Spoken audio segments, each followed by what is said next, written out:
YCP ప్రభుత్వంలో పోలవరం నిధులు రాష్ట్రానికి మళ్లించామని నిరూపిస్తే సీఎం చంద్రబాబుకి సాష్టాంగ నమస్కారం చేస్తానని జిల్లా వైసీపీ అధ్యక్షుడు అంబటి రాంబాబు తెలిపారు.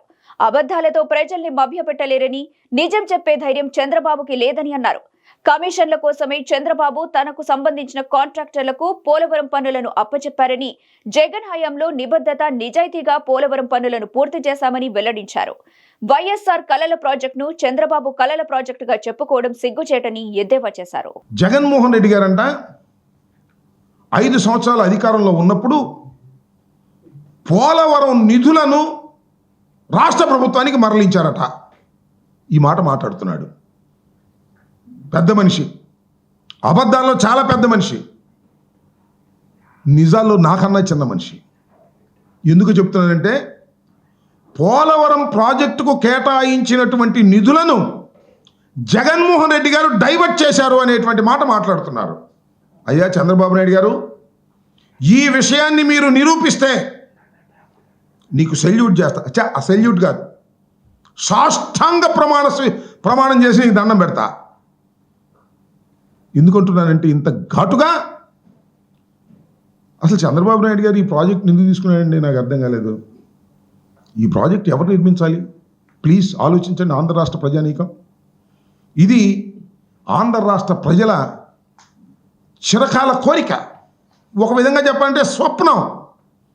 రాజధాని స్వప్నం కాదు, అమరావతి స్వప్నం కాదు, కానీ పోలవరం ప్రాజెక్ట్ అనేది చిరకాల స్వప్నం.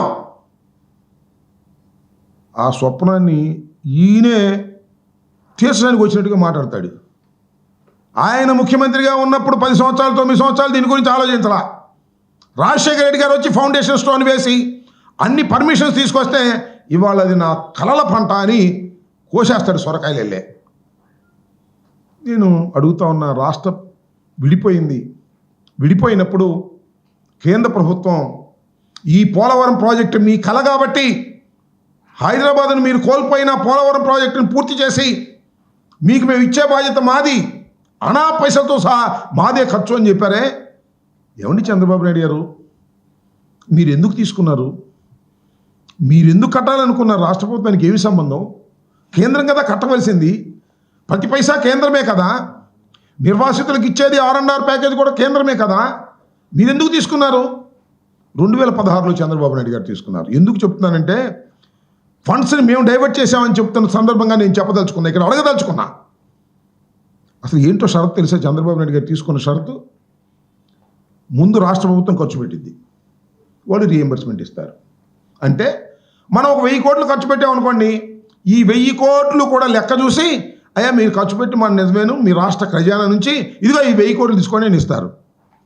నేను అడుగుతా ఉన్నా, ముందు మనం ఖర్చు పెట్టిన తర్వాత, అర్థమవుతుందిగా మీ అందరికీ, ముందు మనం ఖర్చు పెట్టిన తర్వాత వాళ్ళు రీఎంబర్స్మెంట్ ఇస్తే డైవర్ట్ చేసే అవకాశం ఎక్కడుంది చెప్పండి? వాళ్ళు ముందు కేటాయిస్తే కదా డబ్బులు. అయ్యా మీ పోలవరం ప్రాజెక్టు 50,000 కోట్లు అవుతుంది, ఇదిగో ఈ 50,000 కోట్లు మీకు మేము ఇస్తున్నాం అంటే కదా మనం డైవర్ట్ చేసేది. ముందు మనం ఖర్చు పెడితే, ఎక్కడి నుంచి? రాష్ట్ర ఖజానా నుంచి ఖర్చు పెడితే, ఆ ఖర్చు పెట్టిన డబ్బులు నిజంగా ఖర్చు పెట్టారా లేదా అని Polavaram project authority CWC check చేసి అప్పుడు మనకు డబ్బులు ఇస్తారు. ఎట్టా చంద్రబాబు నాయుడు గారు అసలు ఇట ఫండ్స్ని డైవర్ట్ చేయడానికి ఎక్కడ అవకాశం ఉంటుంది చెప్పండి? ముందు మనం ఖర్చు పెడితే వాళ్ళు డబ్బులు ఇస్తే అర్థం కావట్లేదా సామాన్యులకి? ఇలాంటి పచ్చి అబద్ధాలు ఇవాళ పోలవరం వెళ్ళి చెబుతున్నాడు చంద్రబాబు నాయుడు గారు.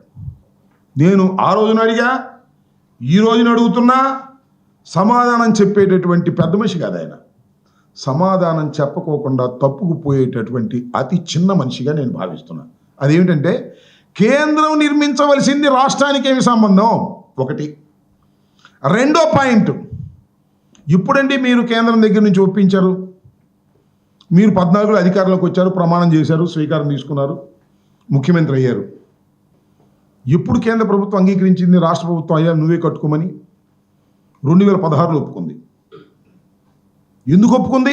నువ్వు వెళ్ళి బతిలాడితే ఒప్పుకుంది, నువ్వు కాళ్ళ పడితే ఒప్పుకుంది. అయ్యా మేమే కట్టుకుంటాం సార్, డబ్బులు మీరు ఇవ్వండి, ముందు మేము డబ్బులు ఖర్చు పెడతాం రాష్ట్ర ప్రభుత్వం, తర్వాత మీరిద్దరూ ఎందుకు ఇవన్నీ?